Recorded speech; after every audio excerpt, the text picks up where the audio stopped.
انسان پر تکلیفیں کیوں آتی ہیں؟ دیکھیے، ہم جو مصیبتوں کے اندر گرفتار ہیں تو کوئی بندہ مصیبتوں میں گرفتار ہو کر کے یہ سوچتا ہے کہ یار کسی نے مجھے کچھ کر تو نہیں دیا ہے کہ میں مصیبت میں گرفتار ہوں۔ کبھی کوئی بندہ سوچتا ہے کہ یار کئی سیاسی پارٹیوں کی وجہ سے تو میں پریشان نہیں ہوں۔ کوئی بندہ سوچتا ہے کہ میں جو ہے وہ تجارت کی منڈی کے اندر میرے جو حاسدین ہیں میں ان کی وجہ سے تو پریشان نہیں ہوں۔ ایک بات اچھی طرح یاد رکھیں، یہ سارے مسائل ہوتے رہتے ہیں، میں اس کا انکار نہیں کرتا، مگر یاد رکھیں جو قوم گناہ کرتی ہے اس قوم کی تباہی کے لیے کسی دشمن کی ضرورت نہیں ہوتی۔ جو قوم گناہ کرتی ہے اس قوم کو پھر تباہ کرنے کے لیے کسی حاسد کی ضرورت نہیں ہوتی۔ جو قوم گناہ کرتی ہے اس قوم کی ذلت و رسوائی کے لیے پھر کسی حسد کرنے والے کی ضرورت نہیں ہوتی۔ جو قوم گناہ کرتی ہے اس کی بربادی کے لیے تیر اور بھالے اور بموں کی ضرورت نہیں ہوتی۔ اس لیے کہ جب کوئی گناہ کرتا ہے تو اس سے نفرت انسان کرے یا نہ کرے، اس سے دشمنی انسان کرے یا نہ کرے، اس سے نفرت قدرت کرتی ہے، اس کو دشمن قدرت بناتی ہے۔ اب آپ مجھے بتائیں، جس سے قدرت جو ہے وہ دشمنی کرے، قدرت جس سے نفرت کرے، قدرت جس کو دشمن بنا لے، آپ بتائیں کیا وہ انسان عزت پا سکتا ہے؟ کیا وہ انسان سکون پا سکتا ہے؟ کیا وہ انسان قرار پا سکتا ہے؟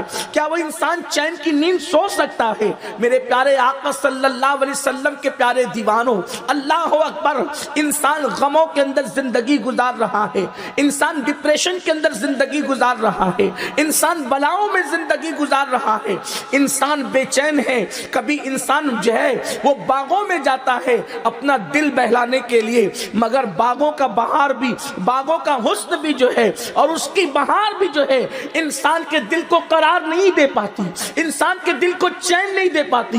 انسان دولت کے انبار اپنے سامنے رکھ کر کے اپنے دل کو قرار دینا چاہتا ہے، لیکن دولت کی تھپیاں بھی اس کو چین اور قرار نہیں دے پاتی۔ وجہ یہ ہے کہ باغوں کے پاس قرار ہوتا تو پھر بھورے بے چین کیوں ہوتے؟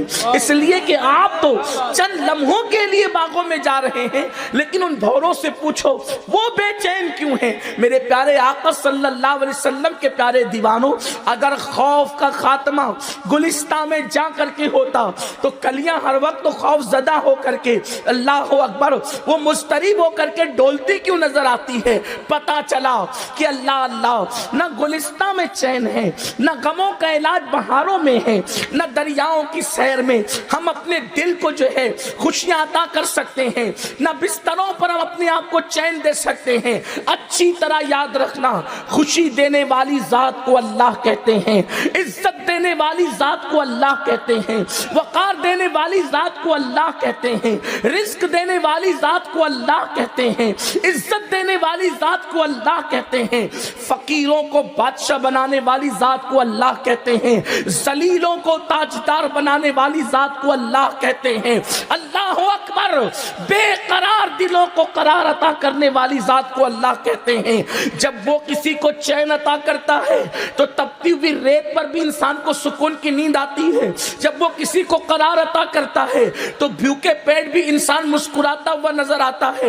اللہ جسے دے دے اس کو کوئی محروم نہیں کر سکتا، اللہ جسے محروم کر دے اس کو کوئی عطا نہیں کر سکتا۔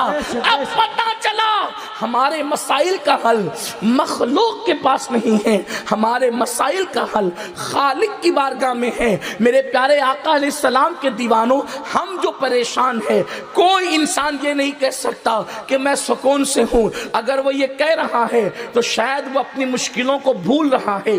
ہر انسان کے ساتھ کوئی نہ کوئی مسئلہ ضرور ہے، ملک کے وزیر سے لے کر کے مزدور تک کے سب کے مسائل ہے۔ خوشیاں لوٹ چکی ہے، چین لوٹ چکا ہے۔ کیوں؟ اس لیے کہ انسان جب گناہ کرتا ہے اور گناہ کرنے پر جب دلیر ہو جاتا ہے، جب انسان پاپ کرنے کا عادی ہو جاتا ہے تو قدرت اس سے چین بھی چھین لیتی ہے، اس سے قرار بھی چھین لیتی ہے۔ اللہ اکبر، کیا وجہ ہے جو گناہ نہیں کرتے جو گناہ نہیں کرتے وہ اخبار بچھا کر بھی فٹ پاتھ پہ سو جاتے ہیں، ان کو چین کی نیند آتی ہے۔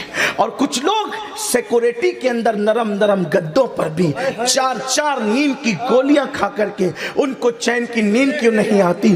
کسی کہنے والے نے کہا ہے سو جاتے ہیں فٹ پاتھ پر اخبار بچھا کر، مزدور کبھی نیند کی گولی نہیں کھاتے۔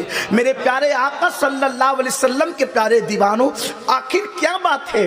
اللہ اللہ، بغیر سیکورٹی کے کچھ لوگوں کو چین کی نیند آ رہی ہے اور کچھ لوگوں کو اے سی اور نرم گدوں پر بھی چین کی نیند نہیں آتی۔ گناہ انسان کو سونے نہیں دیتے، گناہ انسان کو مسکرانے نہیں دیتے، گناہ انسان کو چین نہیں دیتے، گناہ انسان کو قرار نہیں دیتے۔